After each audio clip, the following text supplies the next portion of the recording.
Bueno, Carlos Godoy, diputado de Río Turbio, participando hoy de la apertura de sesión del intendente de Río Gallegos, Pablo Grasso. Ayer él estuvo en la cuenca participando de las aperturas de sesiones de los intendentes de Turbio 28, hablando de la preocupación que hay por la situación nacional, la situación de ICRT, incluido también acá en este discurso en la capital. ¿Qué importancia tiene eso para la cuenca, que se visibilice eso acá en Río Gallegos? No, para nosotros es importante. Lo tratamos de hacer durante todo el 2024. Para nosotros, los diputados de la Cuenca Carbonífera, fue muy importante que nos abran la puerta acá en la capital provincial, porque justamente las cajas de resonancia de muchas de las cosas que se discuten en la Cuenca Carbonífera. La situación de ICRT para nosotros era fundamental. Lo discutimos en la Cámara planteando diferentes posturas políticas. Y bueno, obviamente también escuchando las proyecciones que puedan llegar a ser los intendentes en principio de la Cuenca Carbonífera, que ayer asistimos a las sesiones. Hoy con Pablo sabemos que nosotros tratamos siempre de ver en base a las gestiones que se puede llegar a hacer con recursos propios. Sabemos que es difícil en la cuenca porque nosotros no contamos con municipios con tantos recursos, pero sí, bueno, vamos buscando la vuelta para poder proyectar lo que realmente necesitamos.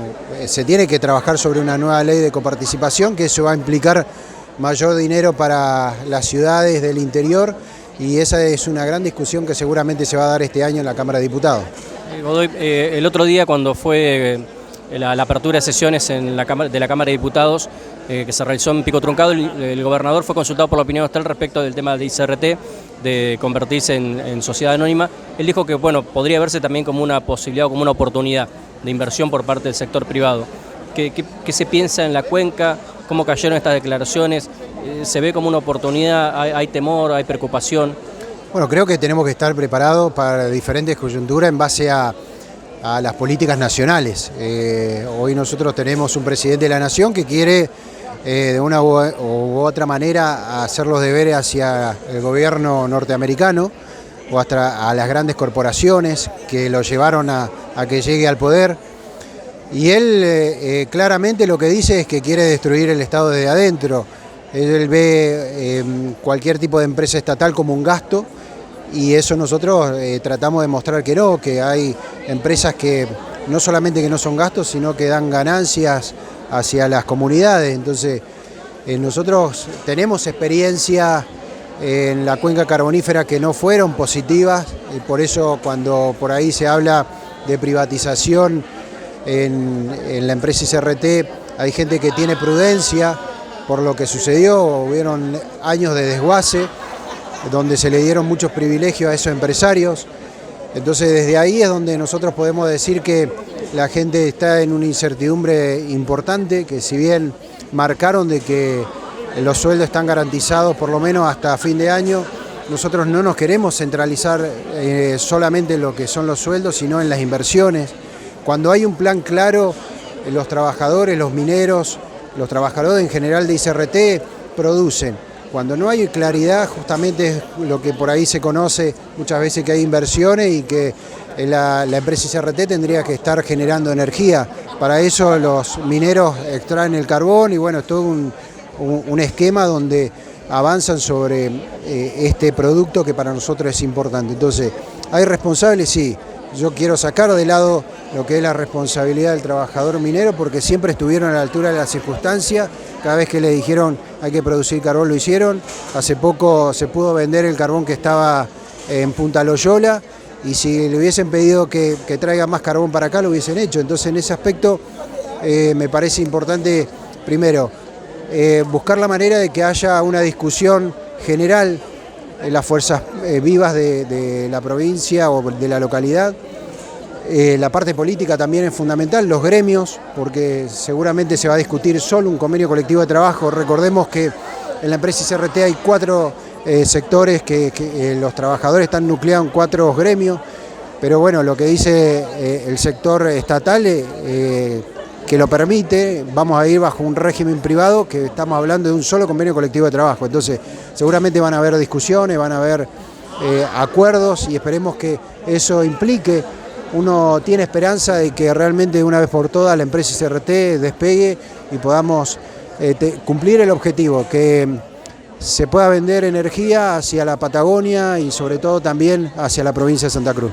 La última, ¿cómo se avecina este año 2025 en la Cámara de Diputados? Donde, bueno, el año electoral, el año pasado ya estuvo un poco picante, imagino que este 2025 con el tema electoral también habrá algún que otro cruce, ya lo hubo de hecho antes inclusive de la primera sesión ordinaria, pero bueno, coméntenos qué expectativa tiene al respecto. Bueno, yo creo que demostramos también el año pasado con varios proyectos de emergencias en diferentes sectores que nosotros no solamente aprobamos esas emergencias, sino que hicimos aporte.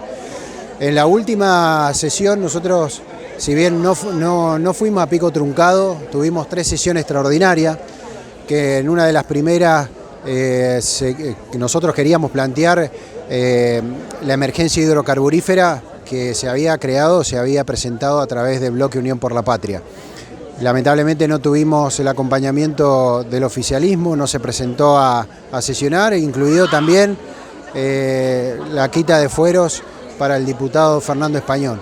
En la segunda sesión, que fue el día jueves, nosotros nos presentamos y ahí pensábamos que se iba a tocar este tema de los fueros del diputado y además también incluir, nobleza siempre obliga, de que el proyecto de emergencia hidrocarburífera que se aprobó prácticamente fue el que presentamos nosotros, donde se pedía mayor control, que se pedía que se respeten las vías administrativas también del Estado provincial, y ponerle de 10 artículos que tenía ese proyecto, prácticamente 7 u 8 fueron del proyecto que presentamos nosotros desde el bloque. Entonces, seguimos brindando herramientas, cuando nos llaman nosotros vamos a estar.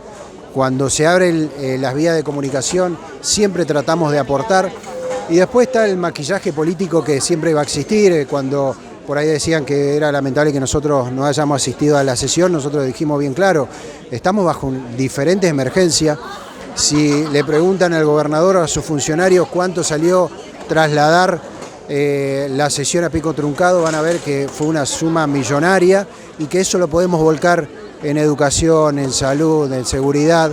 Nosotros todavía tenemos en Río Turbio escuelas que todavía no comenzaron las clases en sus instituciones porque todavía están en algún tipo de mantenimiento. Entonces necesitamos eso, necesitamos también en salud, porque necesitamos profesionales, necesitamos más aparatología y me parece que debemos ser eficientes a la hora de volcar los recursos hacia donde nos pide nuestra gente, donde nos piden nuestros vecinos. Así que bueno, en ese aspecto creo que sí, no hay seguramente diferencia vamos a tener con las palabras del gobernador, porque nosotros estamos aportando permanentemente y tenemos que seguir haciéndolo porque la agenda de la gente no es la misma que la nuestra y muchas veces tenemos que ser empáticos con eso.